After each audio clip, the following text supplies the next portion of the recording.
I stood silently before the large mirror in my Brooklyn apartment, smoothing the creases on my dress blues uniform as the pale afternoon sunlight was gradually fading outside the window. The bedroom door burst open violently. David rushed in, throwing a velvet box and a flimsy silk dress onto the bed. "Take that soldier suit off right now, Karla, immediately." My chest tightened, my hand unconsciously gripping the edge of the jacket where the medals were pinned.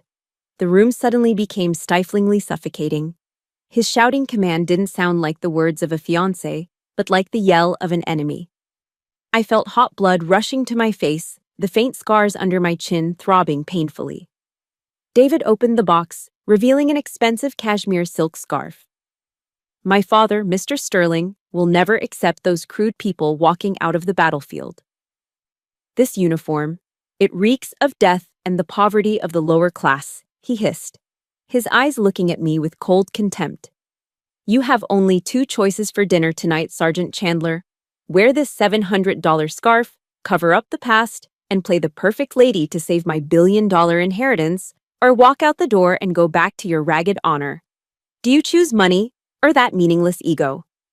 I looked into David's eyes, searching for a trace of the familiar affection I used to know. But I found only cold calculation. He wasn't looking at me. He was looking at a defective product that required immediate repair. "I choose you," I whispered. My voice cracked, thick with the tears I was forcing back down my throat. My fingers trembled as I reached for the brass buttons of my dress blues jacket. Click, click. I undid them one by one. Each button that fell onto the bed felt like a piece of my honor being stripped away. David stood there, arms crossed, supervising me like a prison warden. He nodded with grim satisfaction as I shed the skin of a soldier, leaving me exposed, revealing a naked vulnerability that I had fought so hard to protect. I pulled on the navy blue silk dress. It felt slippery against my skin, flimsy and freezing cold, the complete opposite of the sturdy, protective embrace of my uniform. David stepped forward, picking up the Loro Piana cashmere scarf from the box. He draped it around my neck. The warmth of the wool felt artificial. "See? Now you look more like a human being," he said. He didn't touch my skin. His fingers only caressed the expensive fabric. He adjusted the scarf, pulling it high up my neck, deliberately covering the faint white scar under my chin, the remnant of a mortar shell in Kandahar.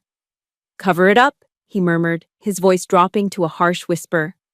"Don't let my father see that hideous thing. It ruins the appetite." Before we left the apartment, David made me stand at attention to hear his marching orders. "Listen to me, Karla. These are the rules of engagement," he said, pacing back and forth in front of me. "First, absolutely no mention of Afghanistan, guns, or dead comrades. My father hates violence. Second, if he asks about your profession, tell him you work in logistics. It sounds corporate, it sounds respectable. Being a grunt is not elegant. Third, and most importantly," he leaned in close, his face inches from mine, "don't eat like you have been starving for 3 days. Use the outside fork first. Do not embarrass me in front of the elite." I nodded, feeling like I was about to walk into a hostile encampment without a weapon. He sneered at my uniform, lying in a heap on the bed. "Good. In Greenwich, the only people who wear clothes with their names embroidered on the chest are the ones cutting the grass or cleaning the toilets. Remember that." We walked out of the building and into the biting Brooklyn wind. David didn't hold the door for me. He didn't offer his arm. He marched ahead to the waiting black sedan, checking his hair in the reflection of the passenger window before getting in. As the car rolled toward the highway, the silence between us was heavy. David stared straight ahead, his knuckles white on his knees. "Remember this, Karla," he said, refusing to look at me as the car moved. "My inheritance, our future, it all depends on tonight. My father can strip everything away with a single frown. If you ruin this because of your hick personality, I will never forgive you." I turned my head and looked out the window. I remained silent. I had faced the Taliban in the mountains. I had walked through minefields. But as I sat there, I realized something terrifying. I had never been as afraid of an enemy as I was of the man sitting right next to me. That kind of loneliness, It cuts deeper than any knife, doesn't it? If you are rooting for Karla to find her strength again, please hit that like button to send her your support. And tell me in the comments below. Type respect if you believe a woman's dignity is worth more than any inheritance. Let's show Karla she is not alone. The Metro North train hurtled north, leaving the grime of the city behind as it sliced toward the manicured wealth of Connecticut. The car was quiet, filled with a heavy, suffocating silence that smelled of dry-cleaning chemicals and expensive cologne. I sat stiffly in my seat, surrounded by men in charcoal gray suits. They all looked the same, jawlines tight, eyes glued to the glowing screens of their iPhones or buried deep in the pink-hued pages of the Wall Street Journal. There was an air of arrogance in this car, a silent agreement that everyone here was important and everyone else was invisible. David sat opposite me, but he wasn't really there. His eyes were darting back and forth as he mumbled numbers under his breath, rehearsing the financial reports he was about to present to his father. He looked terrified.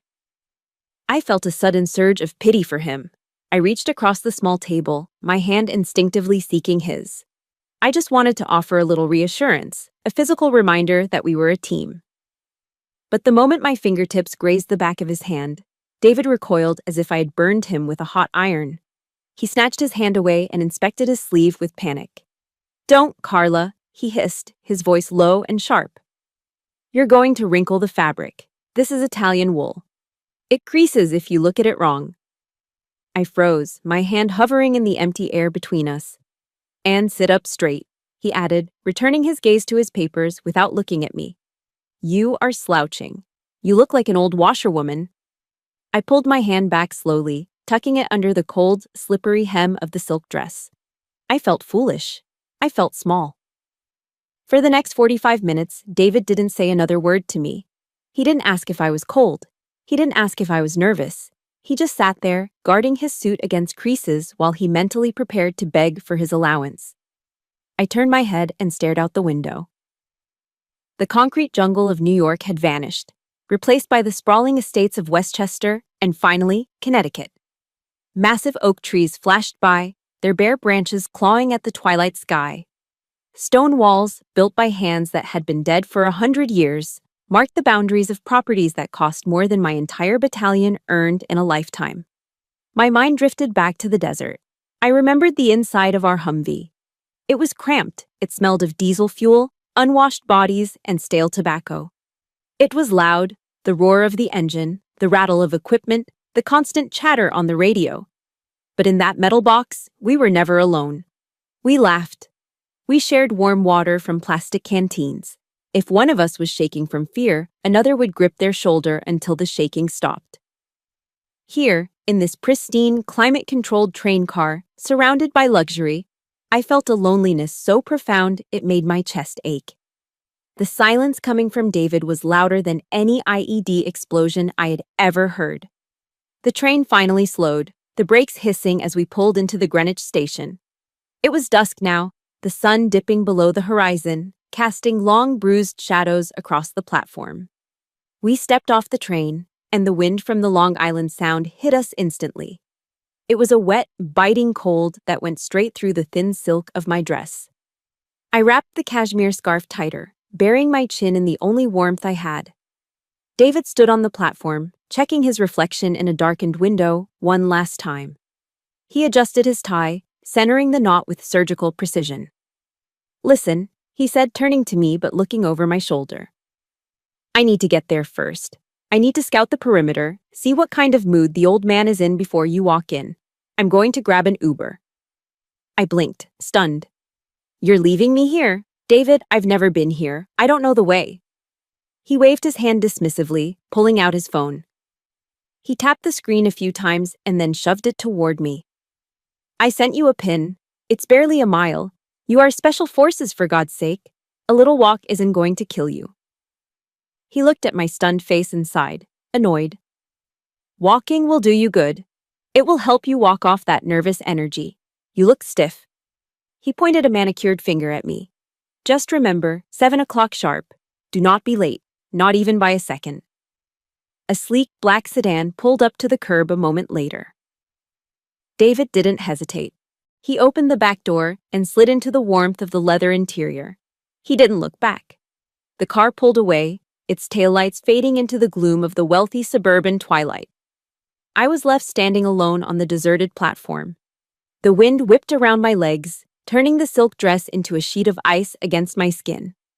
I looked down at the shoes he had made me wear, 4-inch stilettos that were essentially torture devices.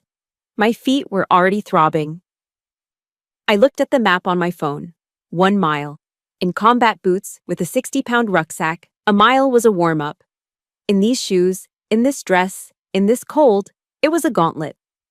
I took a deep breath, filling my lungs with the crisp, expensive air of Greenwich. Switch on, I told myself. I mentally flipped the switch in my brain. I wasn't a fiancé walking to a dinner party anymore. I was a soldier on a ruck march. Pain was just information. Cold was just a condition. Left, right, left, right. I started walking. The heels clicked loudly on the pavement, a sharp, lonely sound in the quiet neighborhood. The houses here weren't homes. They were fortresses. Massive structures of brick and stone set far back from the road, hidden behind iron gates and manicured hedges. There were no lights in the windows, no smell of dinner cooking, no sounds of life. I was an intruder here. A grunt in a silk dress, marching through the land of kings, completely and utterly alone. Or so I thought. I was about 20 minutes away from the Sterling estate. The sun had completely vanished, plunging the winding roads of Greenwich into a heavy, suffocating darkness. It was November in New England, and the night air had teeth. The wind cut right through the thin navy silk of my dress, biting into my skin like 1,000 tiny needles. My feet were numb, my toes jammed into the pointed boxes of my stilettos, but I kept my pace steady. Left, right. Breathe. Suddenly, my eyes, trained to spot the slightest anomaly in a landscape of chaos, caught movement in the periphery. To my right, there was a small manicured park, just a patch of green between the fortress-like estates. On a wooden bench, barely visible under the yellow glow of a street lamp, was a shape. It was a man. He was curled into a tight ball, his knees pulled up to his chest. He was wearing an old, filthy khaki coat that looked more like a rag than a garment. He was shaking violently. As I slowed down, a silver Mercedes SUV swept past me, its tires hissing on the asphalt. Then, a Bentley.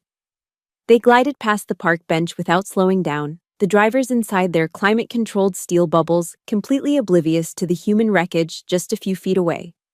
To them, he was invisible. He was just part of the scenery, like a fire hydrant or a trash can. But, to me, he was a target.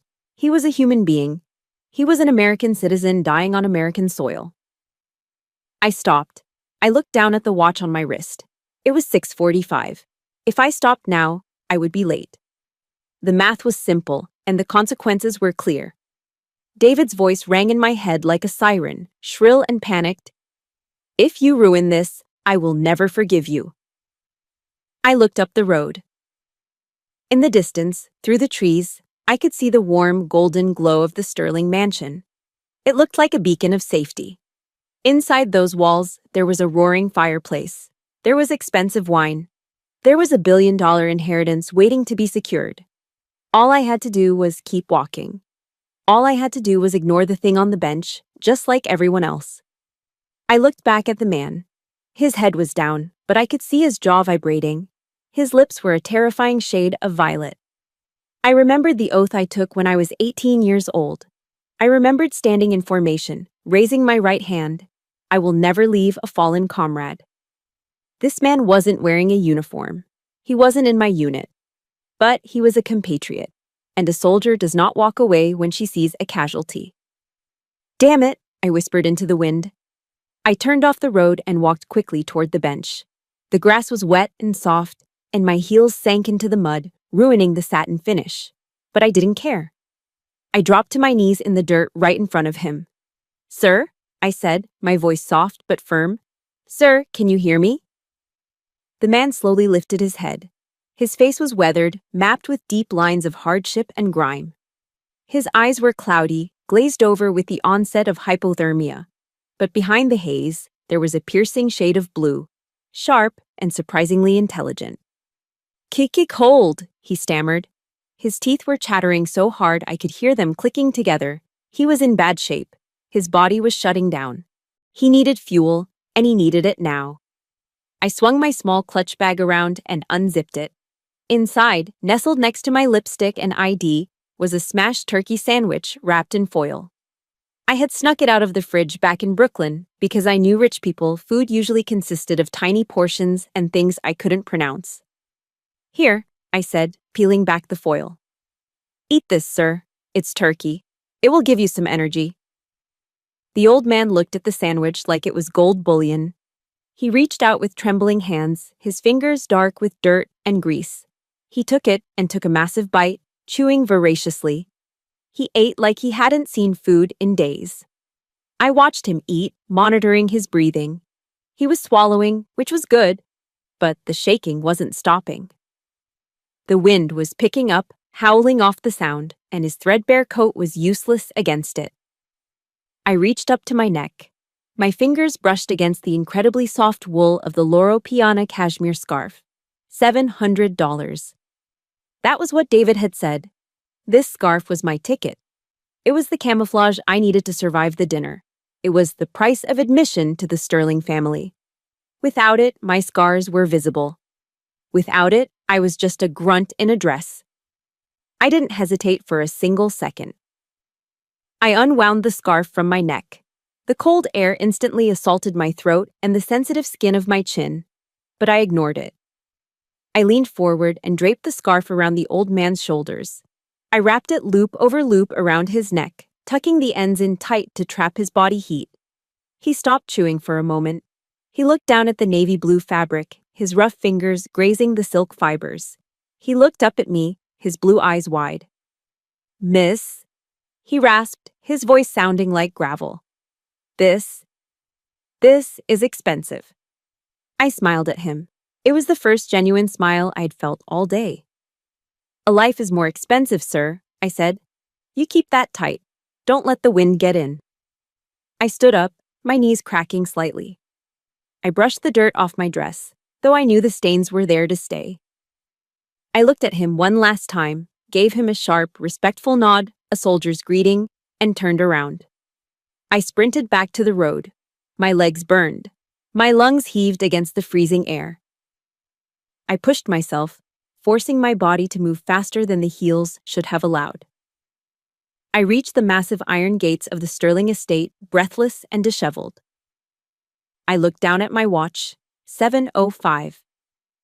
I was late. I looked at the imposing front door. I knew I was walking into an ambush. David was going to be furious. My neck was bare, my scars were exposed, and my shoes were muddy. I was about to face hell. But as I reached for the intercom button, I realized something strange. My hands weren't shaking anymore. My heart wasn't racing with fear. For the first time since David had thrown that dress at me, I felt completely calm. I had done my duty. And that was enough. Karla chose to be a decent human being over being a perfect fiancé, even when it cost her everything. That is a courage we don't see enough of these days. If you are proud of Karla's choice, please hit that like button right now. And let me know in the comments. Type the word heart if you agree that kindness is worth more than any amount of money. I sprinted up the long, winding gravel driveway that led to the main house. The crushed stones shifted under my feet, creating an unstable surface that made every step a gamble. My heels sank deep into the manicured lawn edging the drive, coating the expensive satin shoes in mud and grass stains. My breath came in ragged, burning gasps. Cold sweat pricked at the back of my neck, turning into ice as the wind whipped against my skin. Ahead of me, the Sterling mansion loomed like a dark mountain against the night sky. The massive iron gates were open, and just beyond them, pacing back and forth under the harsh light of the security lamps, was David. He moved with the jerky, frantic energy of a trapped animal. He was checking his watch, then looking at the road, then checking his watch again. When he saw me emerging from the darkness, his face didn't relax with relief. It didn't soften with concern for his fiancée who had just walked a mile in freezing temperatures. Instead, his features contorted into a mask of pure purple rage. He stomped toward me, closing the distance in seconds. 17 minutes, he hissed through clenched teeth. Spittle flew from his mouth. You are late by 17 minutes. Are you trying to destroy my life on purpose? I bent over, hands on my knees, trying to catch my breath so I could apologize. David, But I didn't get the chance to speak. David's eyes swept over me, assessing the damage. He saw the mud on the shoes. He saw the wind-blown hair. And then his gaze stopped dead at my throat. His pupils dilated in horror. The color drained from his face, leaving him looking sickly and pale. Where is it? His voice was a low, dangerous growl. Karla, tell me right now. Where is the scarf? Where is the $700 Loro Piana scarf? I swallowed hard, standing up straight. My throat felt naked and exposed in the cold air. I tried to keep my voice steady, to maintain some semblance of dignity. I met a man, I stammered. A homeless man. He was freezing to death on a bench. He had hypothermia. I gave it to him. Time seemed to stop. The only sound was the distant hum of the highway and the pounding of my own heart. David stared at me with wide, unblinking eyes, as if I had just confessed to a double homicide. Then he exploded. You gave it to a beggar, he screamed. His voice cracked, high and shrill with panic. He lunged forward and grabbed my upper arm. His fingers weren't gentle. He dug his manicured nails deep into my bicep, gripping me so hard that I winced in pain. You are insane, he shouted, shaking me slightly. You are absolutely insane. You are just a dumb, unteachable hick, aren't you? David, you're hurting me, I said, trying to pull away, but his grip tightened. I don't care, he yelled, leaning into my face. His eyes were wild. Who do you think you are, Mother Teresa? That was $700, Karla. $700. You just took my class, my dignity, and my money and threw it in the trash for some piece of garbage on the side of the road. His words felt like physical blows. He wasn't worried about the man who might have died tonight. He wasn't worried that I had walked a mile in the dark. He was mourning a piece of fabric. To him, the scarf had a soul, and the human being I saved was just refuse. It was the right thing to do, I said quietly, though my voice shook. It was a peasant thing to do, he spat back. Your poverty mindset is going to kill my future. You're embarrassing. You are a liability. He raised his hand, and for a split second I flinched, thinking he might strike me. He saw the flinch, and a look of disgust crossed his face. Not at himself, but at me, for thinking he would stoop so low, even though his violence was already flowing through his fingertips into my bruised arm. Suddenly, a loud metallic clack echoed through the courtyard. It was the sound of the heavy deadbolt on the mansion's front door sliding back. The massive oak door slowly creaked open, spilling warm, golden light onto the stone steps. David dropped my arm as if it were on fire. In the blink of an eye, the transformation happened. It was terrifying to watch. The purple rage vanished from his face. The veins in his neck smoothed out. The snarl was replaced instantly by a charming, eager, slightly nervous smile. It was a mask, perfect and porcelain, sliding into place. He reached out and smoothed my hair, his touch aggressive and rough, trying to force my wind-blown strands into submission. He leaned close to my ear, his voice dropping to a menacing whisper. Shut your mouth, he hissed. Do not say a single word about that beggar. Do not embarrass me further. If my father asks, the wind blew the scarf away. It was an accident.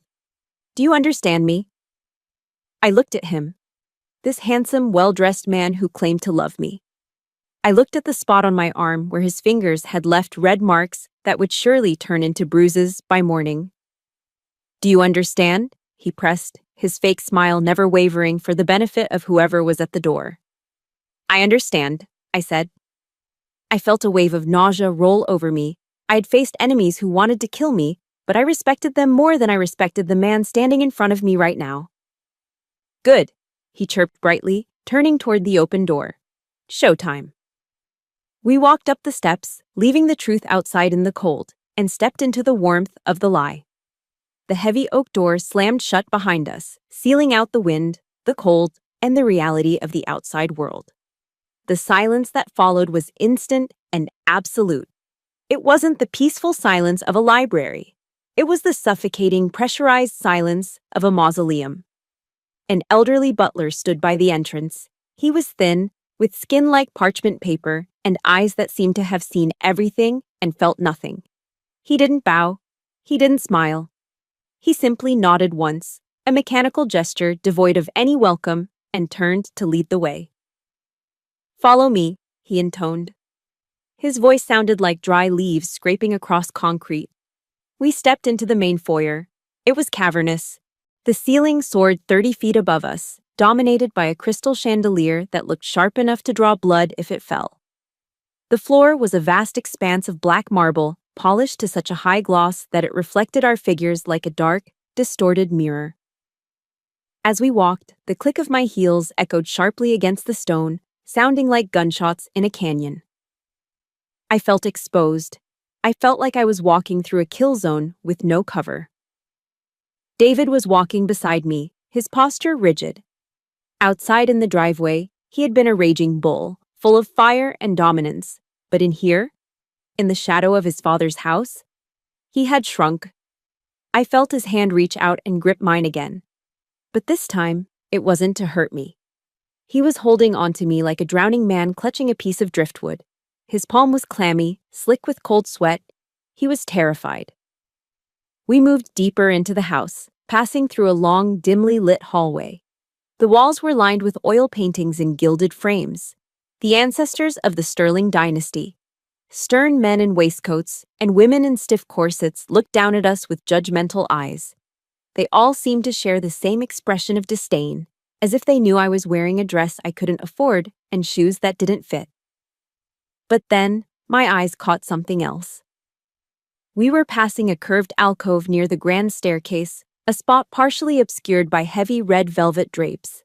Hanging there, hidden in the shadows as if it were a shameful secret, was a painting that didn't belong. It wasn't a portrait of a rich banker. It was a chaotic, gritty scene of war. I slowed down, my eyes widening. I knew that image. Every Marine knew that image. It was Mount Suribachi. It was the flag raising at Iwo Jima. The painting was raw, violent, and undeniably powerful. It clashed violently with the fragile porcelain vases and French tapestries surrounding it. Why would a family that despised lower-class violence have a shrine to the Marine Corps hidden in their hallway? I opened my mouth to ask, "David, why is—" David yanked my arm, pulling me away from the alcove. "Don't look around," he hissed, his eyes darting nervously toward the closed double doors at the end of the hall. "Focus. Stay on the objective." We reached the end of the hallway and stopped before a pair of massive mahogany doors. This was it. The inner sanctum. David turned to me. He took a deep, shaky breath, adjusting his tie for the 10th time in the last minute. He smoothed his lapels, checking for invisible specks of dust. He looked like he was about to face a firing squad. He grabbed my shoulders, his eyes pleading and threatening at the same time. "Okay, remember the script," he whispered frantically. "If he asks what you read Forbes and the Wall Street Journal. If he asks about art, you love Monet because his water lilies are calming. And for the love of God, Karla, you have never held a gun. You are a logistics manager. You move boxes, not bodies." He squeezed my shoulders hard. "Please, do not be yourself. Be the woman I need you to be." I looked at him, feeling a mixture of pity and revulsion. "I got it, David. Monet, Forbes, no guns." He nodded, wiped his sweaty palms on his trousers, and reached for the brass handles. With a heavy groan, the double doors swung open. The dining room was enormous. It was big enough to host a state banquet, illuminated by the soft, flickering glow of a massive stone fireplace at the far end. In the center of the room stood a long, polished table set for 20 people. The crystal glasses sparkled in the firelight. The silver cutlery gleamed. But the table was empty. There were no guests. There was no chatter. There was just one person. At the very far end of the table, sitting in the head chair with his back to us, was a man. He sat perfectly still, facing the roaring fire. Even from behind, the silhouette radiated an overwhelming sense of power. He didn't turn around when the doors opened. He didn't acknowledge our presence. He just sat there, watching the flames consume the wood, waiting. The air in the room felt heavy, thick with tension and the smell of burning oak. My heart hammered against my ribs. I had breached enemy compounds in the dead of night that felt more welcoming than this dining room. David cleared his throat. The sound was weak and pathetic in the vast space. He bowed his head slightly, his body curling inward into a posture of submission. "Father," David said, his voice trembling slightly. I apologize for the delay. Traffic was difficult." He gestured vaguely toward me, though the man in the chair still hadn't turned. "I have brought her," David continued, trying to inject a note of pride into his voice, but failing. "This is Karla, my fiancé." The figure in the chair remained motionless. The fire popped, sending a shower of sparks up the chimney. We stood there, paralyzed, waiting for the judgment to begin. The silence in the dining room stretched out, agonizing and thin, like a rubber band about to snap. The only sound was the rhythmic popping of the oak logs in the fireplace. David, unable to bear the weight of his father's silence, began to babble. He was sweating profusely now, the drops glistening on his forehead under the crystal chandelier. "Again, father, I am so sorry," David stammered, his voice pitching higher with every word. We would have been here sooner, but there was an incident. A traffic accident on I-95, terrible gridlock. And Karla? She had a bit of a mishap." I stood there, stiff as a board, biting the inside of my cheek until I tasted copper. I hated liars. In my unit, a liar got people killed. Here, a liar just got a promotion. David gestured nervously at my bare neck. "I know I mentioned I bought her that beautiful Loro Piana scarf, the blue one you like. But, well, Karla is a bit clumsy. She didn't secure it properly. The wind on the platform, it just ripped it right off her neck. Whoosh, gone." He let out a forced, pathetic little laugh. "Just blew away. A $700 loss, can you believe it? But don't worry, she will learn. I will make sure she understands the value of things." My fists clenched at my sides. I wanted to scream. I wanted to tell the truth. But I had promised. I stood there, humiliated, letting him paint me as a clumsy, ungrateful idiot. The figure in the chair didn't move. The wind blew it away. The voice that came from the head of the table wasn't the frail, raspy whisper of an old man. It was a deep, resonant baritone. It was a voice that commanded attention, the kind of voice that could cut through the noise of a mortar attack. "Is that a fact, David?" Slowly, agonizingly slowly, the massive leather chair began to rotate. My heart hammered against my ribs. I held my breath, waiting to face the titan of industry, the terrifying Arthur Sterling. The chair finished its turn. David let out a strangled gasp, like all the air had been punched out of him. The man sitting there wasn't wearing a bespoke Armani suit. He wasn't wearing a crisp white shirt or a silk tie. He was wearing a filthy, torn khaki coat that was stained with grease and mud. His pants were frayed at the hems. His boots were scuffed and caked with the dirt of a public park. It was the homeless man. It was the man from the bench. My knees nearly gave out. My brain tried to process the image, struggling to reconcile the billionaire with the beggar. "Father," David choked out. His eyes were bulging, looking like they were about to pop out of his skull. He took a stumbling step back, his face draining of all blood until he looked like a ghost. "Father, what the hell are you doing? Why are you wearing that?" Arthur Sterling didn't answer him. He sat there with the posture of a king, despite his rags. He leaned back, resting his dirty elbows on the pristine armrests of the chair. But it wasn't the dirty coat that made the room spin. It was the item around his neck, wrapped carefully, loop over loop, tucked in with precision to keep the warmth in, was my navy blue cashmere scarf. Against the grime of his coat, the silk looked luminous. It didn't look like a fashion accessory anymore. It looked like a badge of honor. It looked like the most valuable thing in the room. David stared at the scarf. Then he stared at me, then back at the scarf. His brain was misfiring. The realization hit him like a freight train. His mouth hung open, jaw slack, making him look utterly foolish. "You," David whispered, pointing a shaking finger at his father. "You have the scarf. But Karla said she gave it to a beggar." "She did," Arthur said. His voice was calm, but his eyes, those piercing, intelligent blue eyes, were sharp as steel. Arthur Sterling completely ignored his son. He turned his gaze directly toward me.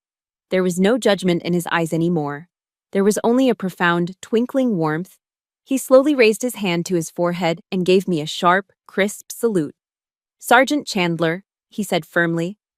I instinctively straightened my spine, snapping to attention. "Sir." A small, mischievous smile played on the corners of his lips. "Report regarding the field rations. The turkey sandwich was excellent, the bread was a little dry, and frankly, it could have used a little mustard. But under the circumstances, it was a 5-star meal." He patted the blue scarf around his neck affectionately. "And thanks to this item that blew away in the wind, I am not currently in the Greenwich Hospital getting treated for severe hypothermia. I am sitting here, warm and alive." He gestured to the empty chair to his right, the seat of honor. "At ease, Sergeant. Please, take a seat, comrade. We have a lot to discuss, and none of it involves Monet." Wow! Talk about instant karma. Seeing David's face when he realized who the beggar really was, that is a moment of pure justice. If you loved seeing the tables turn and the truth come out, smash that like button right now. And tell me in the comments, type the word justice if you think David got exactly what he deserved. David was hyperventilating. His brain, wired for profit margins and social climbing, simply could not process the data in front of him. He looked at his father, sitting there in rags like a king on a throne, and then he looked at me. But instead of fear, his eyes filled with a desperate, frantic accusation. He couldn't attack his father, so he attacked the easiest target in the room. Me. "Father, she gave the scarf to you?" David stuttered, his voice rising in panic. "She didn't know. She is just stupid. She didn't recognize you as the great Arthur Sterling. If she had known who you were, she never would have treated you like a charity case." He spun toward me, his face twisted with blame. "You idiot! You ruined everything. I told you to protect the image. I told you to act like you belonged. How could you not see who he was?" The bile rose in my throat. Even now, facing the most powerful man in his world, David was only concerned with his own ego. He wasn't ashamed that he had ignored a freezing man. He was ashamed that his fiancé had been stupid enough to help the wrong freezing man. "I didn't know who he was, David," I said, my voice cold and steady. "And unlike you, I didn't care." "You should have cared," David screamed. "That scarf was—" Bam! The sound of Arthur's open palm striking the heavy oak table echoed through the room like a gunshot. The crystal glasses rattled, the silverware jumped. David's mouth snapped shut instantly. The silence that followed was heavy, ringing in our ears. Arthur Sterling stood up. He didn't look like a homeless man anymore. As he rose, the tattered coat seemed to transform into a general's cape. He towered over the table, his presence filling every inch of the massive room. "Stupid?" Arthur repeated the word, his voice low and dangerous, rumbling like thunder on the horizon. "You call this woman stupid?" He fixed his son with a glare that could strip paint off a tank.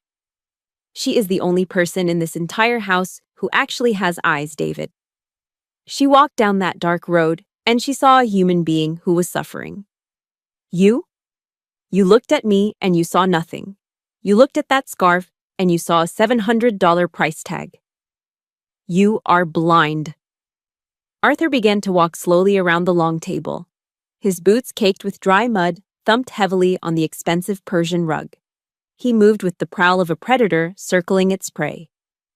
"I sat on that bench for 3 hours tonight," Arthur said, his voice echoing off the high ceilings. 3 hours in the freezing cold. "Do you know how many people walked past me?" He stopped behind David's chair. David shrank down, terrified. I counted 42 people, Arthur continued. 6 of them were my own business partners, men I have made rich, men who have sat at this very table and drank my wine. They saw me shivering. They saw me dying. And do you know what they did? They turned their heads.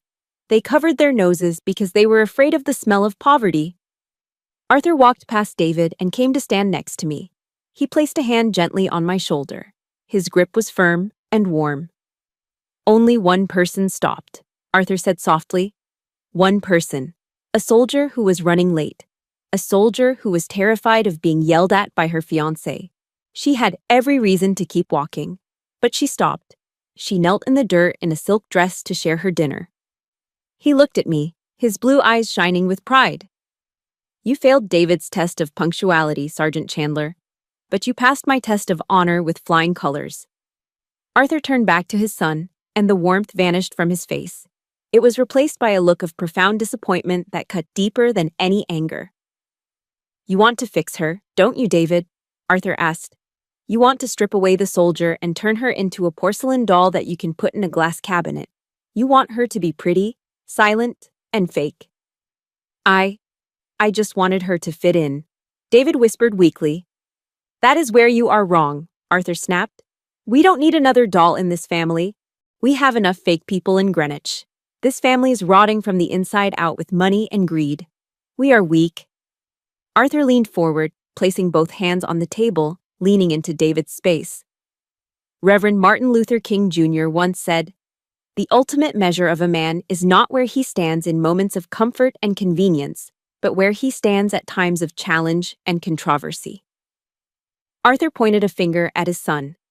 Tonight was a challenge, and you stood on the side of convenience. You stood on the side of cowardice.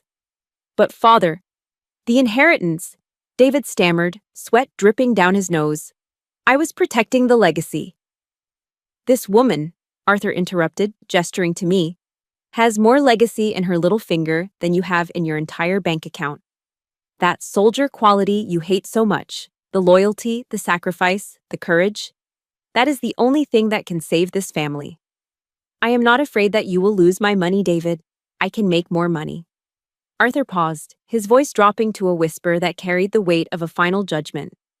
I am afraid that you will destroy my name because you are too much of a coward to be a man. And tonight, you proved my fear was right.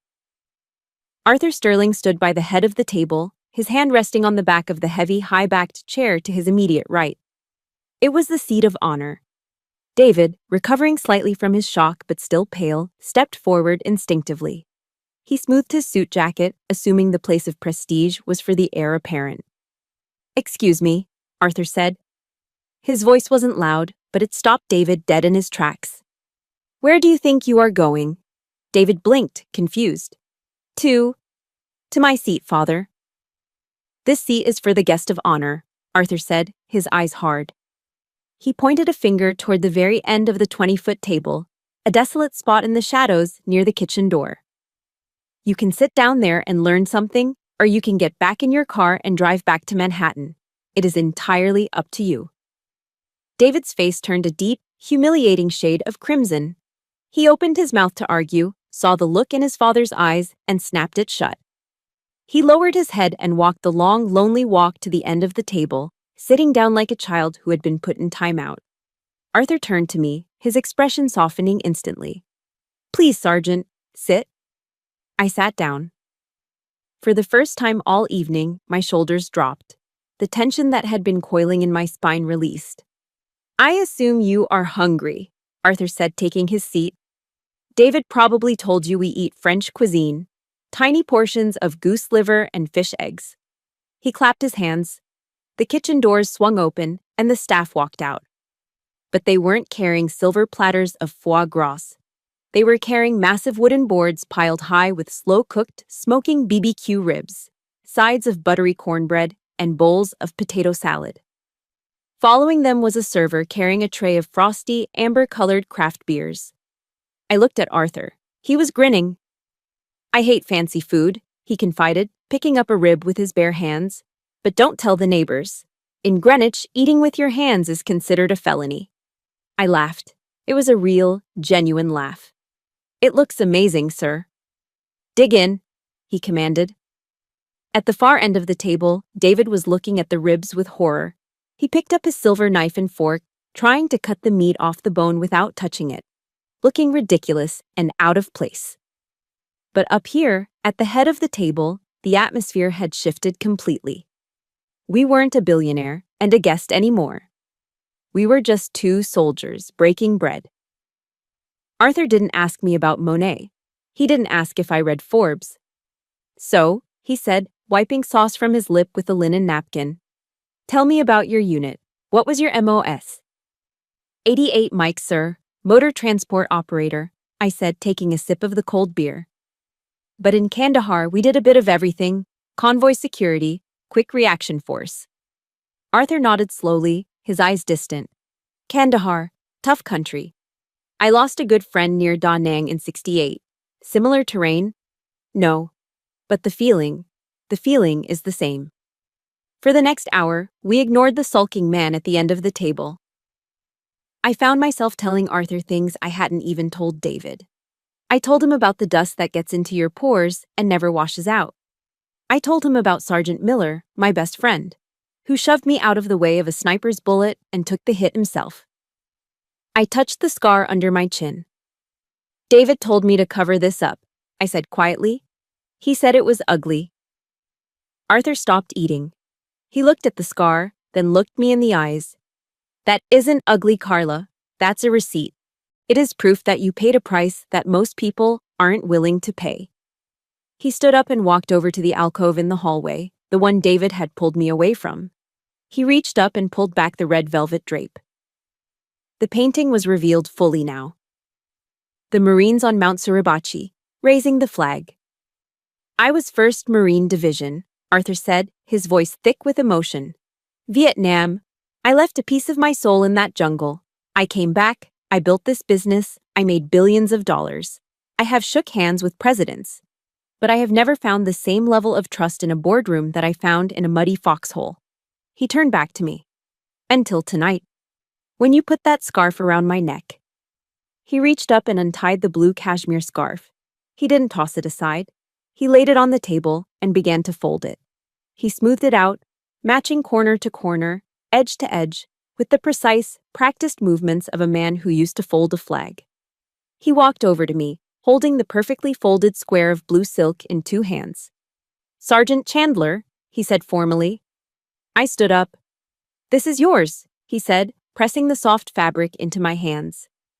"David sees this as a fashion accessory. He sees a price tag of $700. Arthur's eyes locked onto mine. "I want you to keep this, not as a scarf, but as a weapon. It is a reminder that your kindness, your instinct to protect, is worth more than this entire estate. Thank you for watching my 6 tonight." I took the scarf. It felt heavy in my hands, heavier than it had before. It didn't feel like a noose anymore. It felt like a shield. "Thank you, sir," I whispered. Arthur smiled, a warm, grandfatherly smile. "Now, finish your beer. We have one more thing to handle before you leave." He glanced down the long table at his son, who was still struggling to eat a rib with a fork. "We need to fix that boy's perspective. Or at least, you do." We left the Sterling estate just as the moon was rising high above the tree line, casting a pale silver glow over the winding roads of Greenwich. The drive back to the highway was agonizingly quiet. David was behind the wheel of the black sedan, but he wasn't driving with his usual arrogant confidence. His hands were gripping the leather steering wheel so tightly that his knuckles had turned stark white, like bone pushing through skin. His posture was slumped, the stiffness of his spine replaced by the curvature of defeat. Gone was the man who had checked his hair in the window reflection. Gone was the man who had barked orders at me about forks and logistics.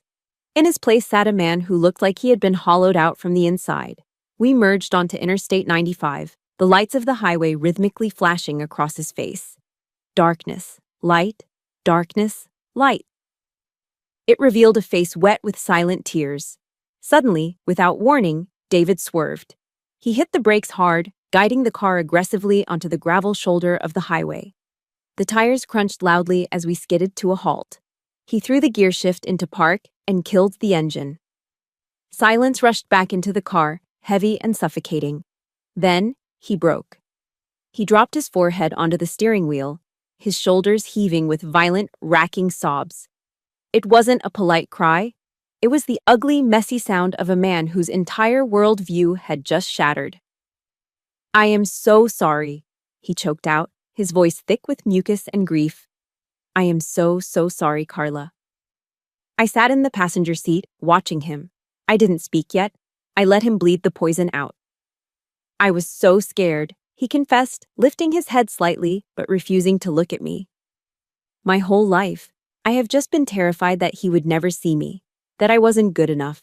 I thought if I played the part, if I looked perfect, if we looked perfect, maybe he would finally respect me."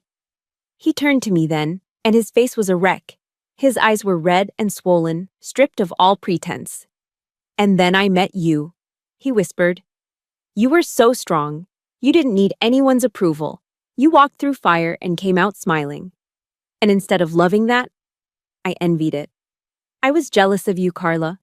I wanted to break you down, to make you into a porcelain doll like me, just so I wouldn't feel so small standing next to you."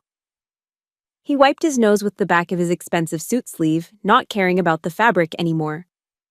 "I am a coward," he said, "and I am a jerk. I don't deserve you." I looked at the man crying in the driver's seat. The easy thing to do would be to open the door, call an Uber, and leave him here on the side of I-95. I could throw the engagement ring into the breakdown lane and go back to my unit. I could go back to a world that made sense, where orders were clear and enemies were in front of you. But I looked at his shaking hands. I am a soldier. And the first rule of being a soldier is that you never leave a fallen comrade behind, even if that comrade shot himself in the foot, even if that comrade is an idiot. You don't leave the wounded on the battlefield. And David was wounded. He had been wounded by a lifetime of trying to be someone he wasn't. I reached out and placed my hand on his shoulder. He flinched at the contact, expecting a blow. But when he felt the warmth of my palm, he leaned into it, trembling. "You don't need to be a clone of your father, David," I said softly. "Arthur is a great man, but he is one man. You are David." I paused, letting the words sink in. "And you definitely do not need a doll. A doll can't watch your back. A doll can't help you when the world falls apart." I reached over and placed a finger under his chin, lifting his face until he was forced to look me in the eye. I used my command voice, not the one for shouting, but the one for leading. "Listen to me," I said firmly. "I don't need a billionaire. I don't care about the inheritance. I need a man with a backbone. I need a partner who can stand on his own 2 feet. David sniffled, nodding frantically. "I want to be that man. I don't know how." "I know," I said. "That is why you are going to learn. If you want to keep this ring, and if you want to keep me, the games stop tonight. No more masks, no more lying to impress people who don't care about you." I pointed to the road ahead. "In the army, we call it rucking. You carry your own pack. You bear your own weight. From now on, David, you carry your own weight. I won't change for you anymore. You have to learn to accept the truth, even when it is rough, even when it isn't pretty. Can you do that, Private Sterling?" A small, watery smile tugged at the corner of his mouth at the nickname. But his eyes were serious. For the first time, they looked clear. "I can," he said, gripping my hand like it was a lifeline. "I will try. Teach me, Sergeant, please." I squeezed his hand. "Put the car in drive, David. Let's go home. We have a lot of work to do." 6 months later. There was no ballroom at the Plaza Hotel in Manhattan. There were no ice sculptures, no string quartets playing Mozart, and no security guards checking a guest list at the door. Instead, the late afternoon sun filtered through the leaves of the giant maple trees in my parents' backyard in suburban Pennsylvania. The air didn't smell of expensive perfume and desperation. It smelled of hickory smoke, charcoal, and slow-roasted pork. We had set up long wooden tables on the grass, covered in simple white linens that were already stained with drops of barbecue sauce and rings from cold beer bottles. Laughter, Loud, raucous, genuine laughter floated through the air, mixing with the classic rock playing from a speaker setup my brother had rigged in the corner. It wasn't a royal wedding. It was a celebration of real life. I stood by the back porch, watching the scene before I made my entrance. My eyes sought out the groom. David stood near the beer cooler, and if you had known him 6 months ago, you wouldn't recognize him today. The stiff tuxedo with tails that he had originally picked out was gone. Today, he was wearing a simple, well-fitted, charcoal gray suit. He wasn't wearing a tie. His top button was undone, and, in a move that would have given the old David a heart attack, he had rolled his sleeves up to his elbows. He wasn't checking his hair in a mirror. He wasn't checking his watch. He was holding a bottle of local craft lager, listening intently to Sergeant Miller, my old squad leader from the 10th Mountain Division. Miller was telling a war story, using his hands to describe a flanking maneuver, and David wasn't looking at him with the polite, glazed-over look of a bored, rich kid. He was leaning in. He was nodding. He was asking questions. He wasn't a prop in his father's life anymore. He was just David. And he looked happier than I had ever seen him. The music shifted. The chatter died down. It was time. My mother squeezed my hand one last time, her eyes wet with tears, and stepped aside. I stepped out onto the grass. A collective gasp rippled through the small crowd, followed by a profound, reverent silence. I wasn't wearing a Vera Wang gown. I wasn't wearing white lace or a 10-foot train of tulle. I was wearing my dress blues. The midnight blue jacket was pressed to perfection. The gold buttons shone like miniature suns. The blood stripe ran down the side of my trousers, a stark reminder of the sacrifices made by those who came before me. On my chest, my medals and ribbons caught the light, purple, gold, and red. I hadn't tried to hide my past. I hadn't tried to soften my edges. I was bringing all of me, the soldier, the survivor, the woman who had crawled through the mud, into this marriage. This was my dowry. It wasn't money. It was honor. I walked down the aisle of grass. David turned to look at me. For a second, I held my breath. But then, his face broke into a smile that was so full of love and pride it nearly knocked the wind out of me. His eyes filled with tears, but he didn't wipe them away. He let them fall. When I reached him, he took my hands. He didn't comment on the fabric or the fit. He leaned in and whispered, loud enough for the front row to hear. "You look beautiful, Sergeant." We said our vows under the maple tree. They were simple promises, to have each other's backs, to never leave the other behind, to carry the weight together. After the ceremony, as the sun began to dip below the horizon and the string lights flickered on, a glass chimed. Cling, cling, cling. Arthur Sterling stood up at the head table. He looked every inch the billionaire patriarch in a bespoke Italian suit that probably cost more than my parents' car. But there was something jarringly out of place on his outfit.